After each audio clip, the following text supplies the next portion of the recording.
Greetings, this is Brother Near from the National Association of Black Supplementary School, and on NABSS TV, we are interviewing today two sisters from the Accoutre Centre for Learning. We have sisters Grace and Sandra. Greetings, ladies. Thank you, Brother. Hello. Hi. Thank you very much for having us. You're welcome. So please explain the name of your school and how long has it been running? Yeah, with pleasure. So the name Accoutre was chosen by some of our committee members. It means to equip, empower, to, give them the right tools. So it's basically equipping our children to be the best that they can be. So yeah, we were set up basically back in July. We were established, and it all kicked off on the back of the terrible murder, brutal murder of George Floyd that happened. And the Black Lives Matter movement. Indeed. And all that happened around it. So we had the Black Lives Movement, which had myself and my husband marching the streets of London with all those young people. We came out for the first time. I'm not, normally I don't do marches and protests, but I felt the need to go out and join. And it was so beautiful to see both white and black side by side marching with, a common cause, which was to, address some of the unfairness and disparities faced by our black community. So this is July 2020? Indeed. Okay. Indeed. And Sandra, how did you get involved?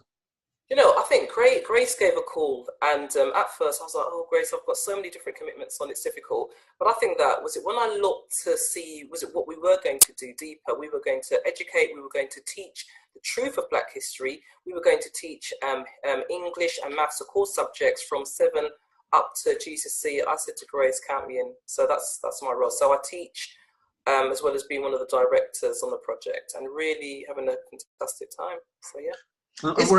Whereabouts is your school based? So we are based in Mitcham, South London. Okay. However, we are an online school. Okay, good. So we have a far reach. So, at the moment, because of the COVID situation, when we're doing it, delivering digitally by Zoom. So, and it's been awesome, to be quite honest. Excellent. And is there anybody else involved in the school? Indeed. So it basically started with a conversation amongst friends, and that conversation led to what are we going to do to support our community, and we realised it had to start with education. And so, in terms of pick them up, name them. Who's Sandra. involved? Oh, who's that? The people on our committee? Yeah, who else is involved? We've got an amazing array of people. We've got Councillor Brenda Fraser, Councillor Agatha, can't pronounce the last name, Councillor Joan Henry. They're amazing kind of councillors, and we've just recently had Black History, where we had the leader of Merton Council, Stephen Ambrolitis, the MP for Merton and Mitcham. We had the mayor for Merton, and they spoke amazingly. We also had Brenda Imanis, BBC correspondent. We had David Nita, who's known as a People's Lawyer. So that's, in such a short space of time, those are some of the most amazing people that we've had. And it was really nice when Stephen Ambrolitis, the leader of Merton Council, he said, oh, I've heard of Accoutre and you're doing a great work. So that was Are they involved in actually running the school? No, do you know what? No, they were involved in our Black History, but in terms of running the school, I mean, we've got an amazing administrator, so he administrates it. Grace oversees it, of course. And some of our teachers, who's that? Chichi, Nima, Angela is our maths coordinator, Isabel, so many others, absolutely fantastic. And Eileen. Sarah Connor, Sarah Connor, that's right. A first-class degree holder in maths and the arts, and she delivers our Black History every Saturday morning, and she's absolutely fabulous. The children relate to her because she's so young, so for them, they look in the mirror and they see themselves this fabulous young lady who knows so much about our heritage and our history and how we've impacted positively in the UK. So yeah, so many people involved. We have governors such as Kemi, Anna, businesswoman, Yes. Yeah, I think our committee, there's such a cross section from all walks of life, but I think the way that I see it, and I know Grace would agree, that we've just got the best of the best. We've got people that are, was it kind of top of their field and really making progress in both industry and education. Was it working on the project? And accountants. Can I just add also that our teachers, are fabulous. They are awesome. They are committed, passionate, dedicated teachers who were prepared to work in the beginning for absolutely nothing. This was about volunteering their time to bring about change. And so we are very fortunate, and we intentionally, it's not everybody that's interested that we bring on, even though we need more teachers desperately. But what we're looking for is people who have the heart of the child, who understand that these children come from different backgrounds with different issues, different things that are affecting them on a day-to-day basis, and they don't use that against them, or they don't bring that in, and they have empathy for these children. And to give them the best education for them to be the best that they can be. So you have African history. What other lessons do you have? So along with Black British history and all that goes with that, so that's for 30 minutes at the beginning of each session, and then our children break out into their classrooms, which is maths and English. Yeah, and we follow the national curriculum. That's the key. Sure, that's fine, excellent. And so the current situation, you're online at the moment. What's the outlook for the future? So the interesting thing about being online at the moment, obviously that wasn't our intention at the beginning. We had this vision of having a conducive environment, feeding our children, sitting with them in small groups so that they had a very personal, quality type of education. And then, the sad thing was with COVID, that had to be abandoned. Venues weren't opening for new businesses or new opportunities. So we had to think out of the box and change very quickly what it was we wanted to do and deliver. But we felt that there was a sense of urgency in getting this project up and running, that we couldn't just wait until the COVID situation had finished. So we had to do something, and hence the reason we came online. What was the premises you used before? Very beneficial. Sorry? What was the premises you used before? What was it, library or what? No, well, we've never gone into a premises because we were born on the back of George Floyd, which coincidentally was during the COVID period. So you didn't have the opportunity. No, we've been born, it's in lockdown. We were created in lockdown. But we felt that because the children had been out of school since March, many of them not going back until September, that was almost 6 months where the disparity between your national average and, children from our community, that disparity, that growing difference was a massive concern.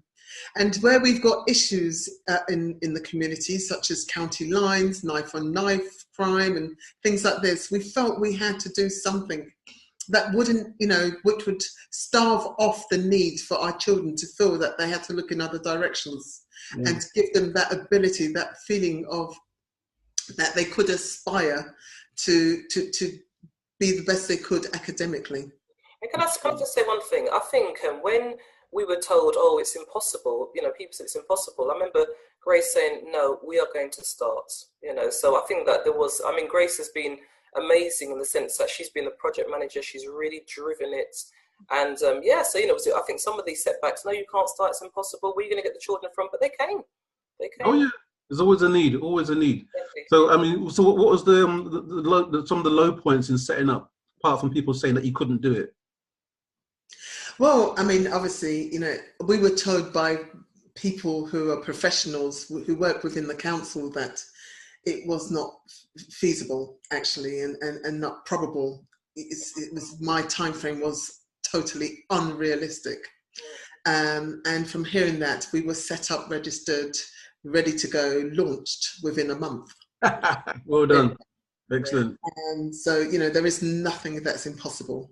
And, if you've got a passion and something needs to happen, we need to start putting, power behind our words and actually put action behind our words. Yes. And so, you know, we launched. So it went from a very low point to quite a high point. Obviously not having a venue initially was a very low point. Mm-hmm. And again, you know, sometimes what's meant for bad, you can use for good. And so what started as a low point, the fact that we didn't have a venue, has actually worked very favorably, because it had meant that very, very quickly we had a bigger reach.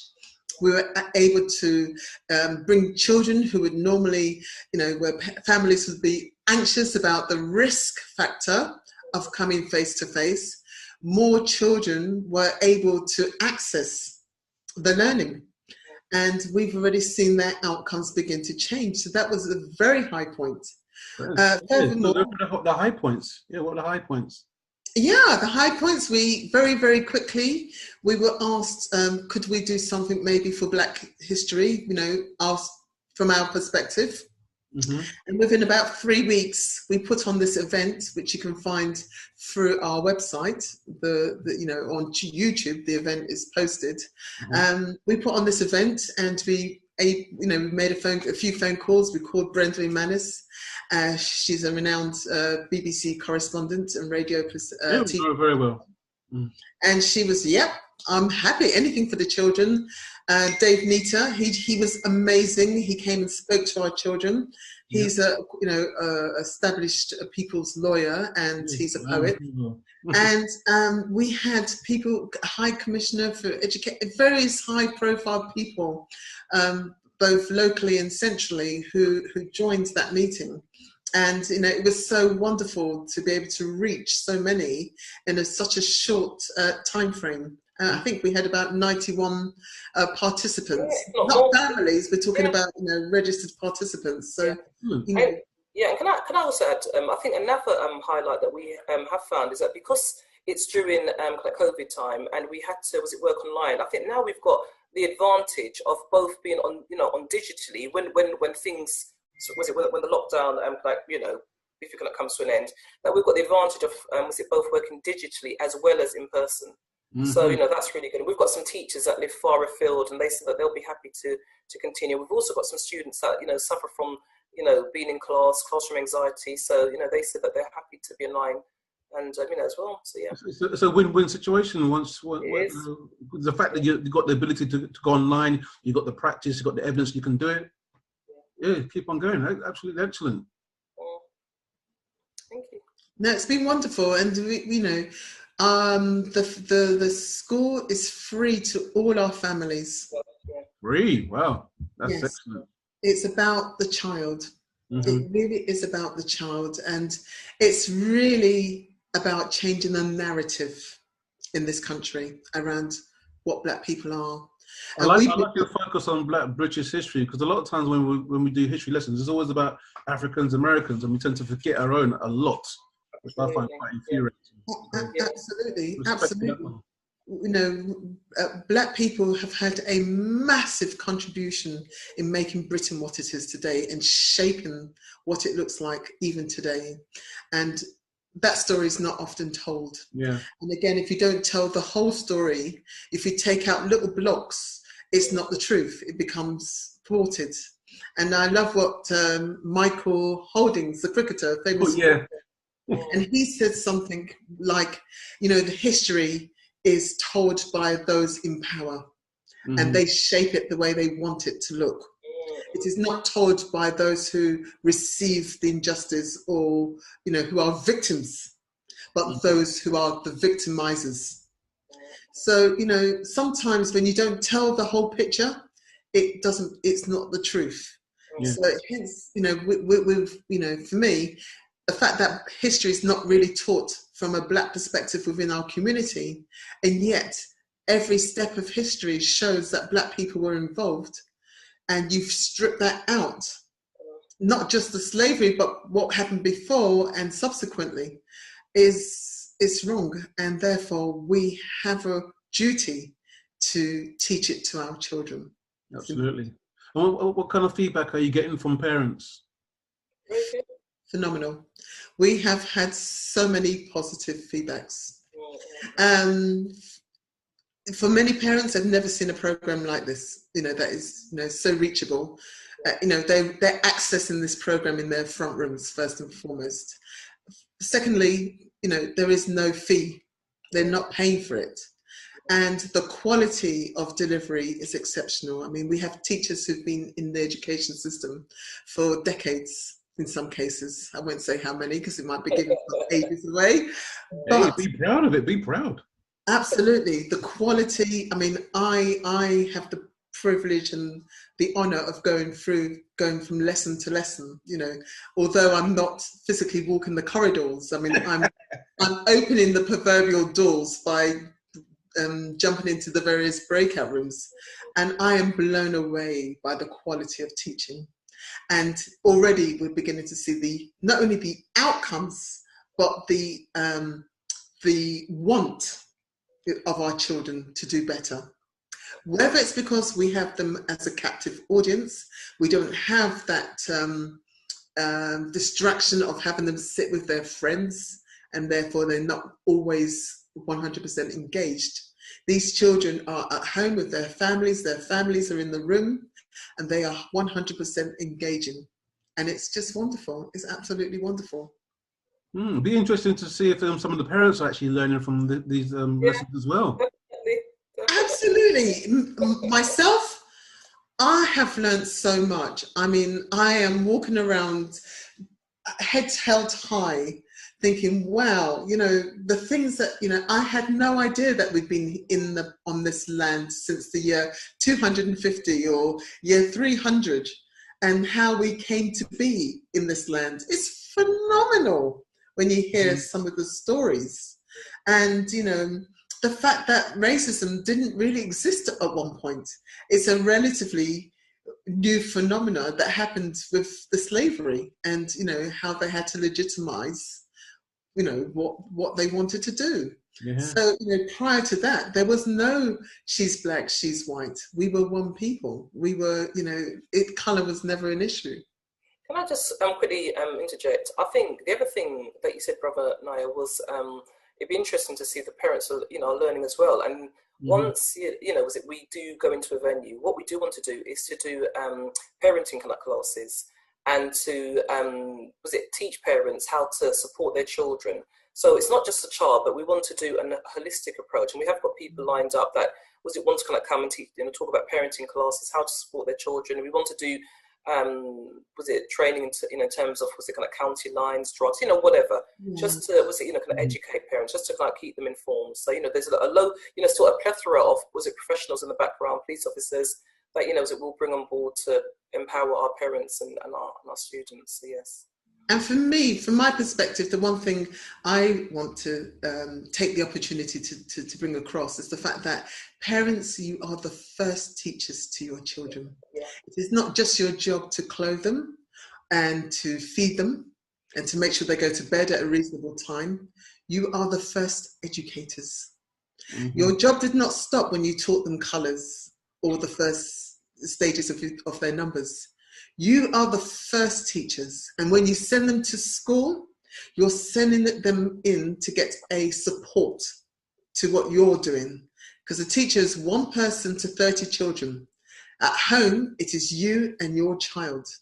So, that's the one thing that I try to bring across to our parents, that don't discharge your responsibility when it comes to education. You don't just leave it to the school. Absolutely. Yes, absolutely. So we're here to help our families navigate their way through the education system as well. We understand and we appreciate and we acknowledge that there are issues and weaknesses and flaws within the education system. Myself, I've had 3 children pass through the education system and still going through the education system. So I know what it is. I know what the issues are. But it's not enough to recognise that the issues are there. You have to take ownership. Absolutely. In bringing about the change. It's very important. Do you have children going through the system, Sandra? I do, yeah. I've got one daughter, she's doing her master's, and I've got another daughter, 19. She's again kind of passing through the system. But I think that really what kind of Grace, we just have to kind of be on the kind of case. anyway, be on the kind of case, you know, ensuring that they just do all that they need to do. And I'm thinking that even in my day job, you know, I'm a lecturer, and I think that, say if I'm teaching adult students, my role is really to kind of equip them, to prepare them, and to talk to them about the education system. And you know, I think the usual thing I would say to them, you know, is that when you go to parents' evening, do not believe if they say to you your child's doing fantastic, you just don't believe them. You know, is it make sure that, you know, you're looking into their books, you know, was it looking into the background, you can get was it as much help as you need. And I think a program like this is fantastic. And it's funny because Grace and I were saying that if this was around when, you know, our kids were younger, you know, it would have been ideal, isn't it? You know, we would have maybe paid all those thousands for tutors, but, you know, anyway. Oh, my goodness. Oh, we've had Saturday schools in this country since the 1960s, so they've always been around. Just a case of like parents, which is why I set up in the first place, is trying to get parents to actually access where these Saturday schools are. Because I taught in a Saturday school before I knew about them, and I saw the benefits of them. You know, as a single parent, I'm meeting other single parents, and they're complaining about the system. I'm saying to them, why don't you send them to a Saturday school? And the first thing they always said was, I can't find one, which is why I put in your school and all the other schools on one platform so all parents can access the services that are available in our community that are geared towards us and our children. Brilliant. I think what you've done is absolutely wonderful, and it's so important for parents to realise there's more than one way to skin that cat. You know, there's so many opportunities out there, and opportunities that we weren't aware of ourselves. So yeah, I mean, parents really ought to look at ways that they can tap in to support their child. And you know, this platform is just so good that they can actually find something local in their area if they want that face-to-face. And there's so many different organizations out there who are doing a wonderful thing. Absolutely. So, there's no more excuses. Get your children the best help possible that's out there in our community, because there's so much of it right now. You know, I mean, you know, back in the 60s and 70s, there were Saturday schools like everywhere, on every corner. They're all over the place. Due to austerity, they've shut down and lost their funding.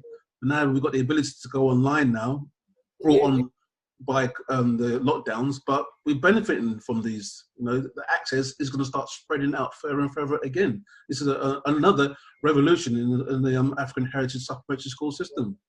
You know, I think, I remember some time back I had a student and her English was really advanced. And I said, oh, where did you go to school? And she mentioned it. And she said, oh, but my parents made me go to a Saturday school. And I saw the difference. And I've also got students where, you know, say, they've been in education, as we know, from 11 to 16, just atrocious. And I said, where did you go to school? Oh, you know, why are you making these basic mistakes? And they goes, oh, miss, you know, the class was really big. We just had supply teachers after supply teachers. And you see it. Can you imagine it for 5 years? And I think if that was in a white school, it would never be the case. It would never be. But I think that it's, when it's children, you know, it just kind of just on the side. So. Sanj, you're frozen. I remember he had a terrible, but you know, you have to support them. Yes. And you have to recognize that the school is not always the answer. You have to do your bit at home, you know. And if you do your bit at home, you can make a major difference in the lives of these young people. And due to the services of yourselves and other supplementary schools, if you're unable to do it at home for whatever reason, whether you've got mental illness or you just don't have the skills, the Saturday schools are there to help. That's what they're there for.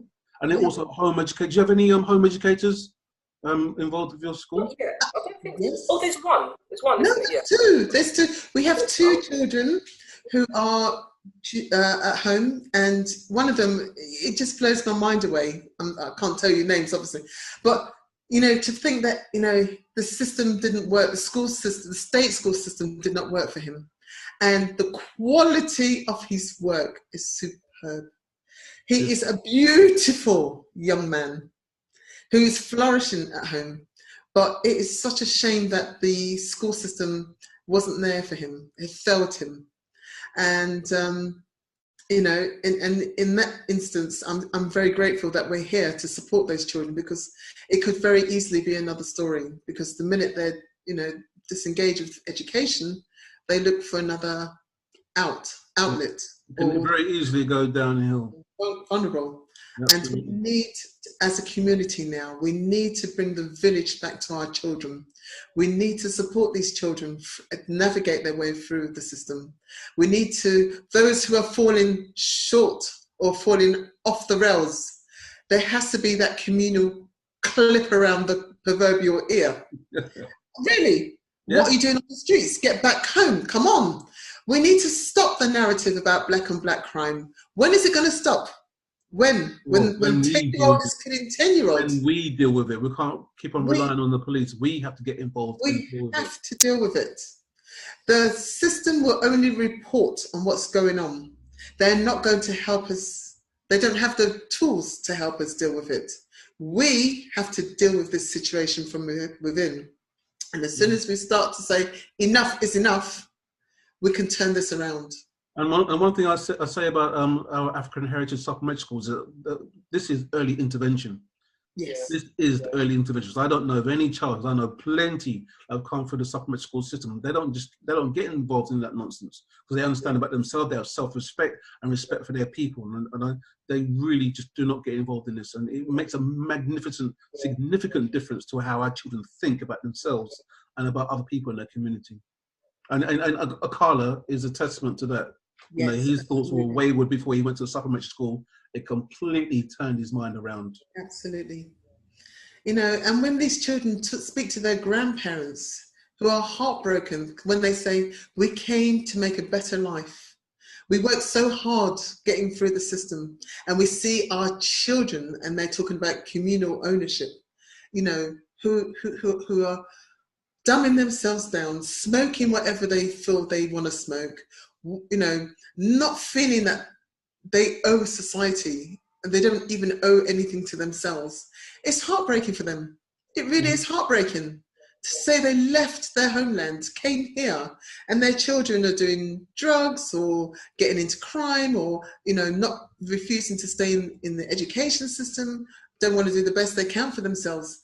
It's really, really, really sad. And so, well, it's uplifting when we understand that it's only a minority of children that are like that. The majority of our children are doing well and are going through the system. And this is where we come in and we help and support those children. We support all the children, but the majority of our children are doing well. That story needs to come out. Absolutely, I agree. On that high and lovely note, Grace and Sandra, many thanks for what you're doing with the Accoutre Centre of Learning. Accoutre, yes. So thank you very much for what you're doing. Keep the fire burning, keep in touch, and thank you very much for your time. Thank you, brother. Thank you so much. All the best.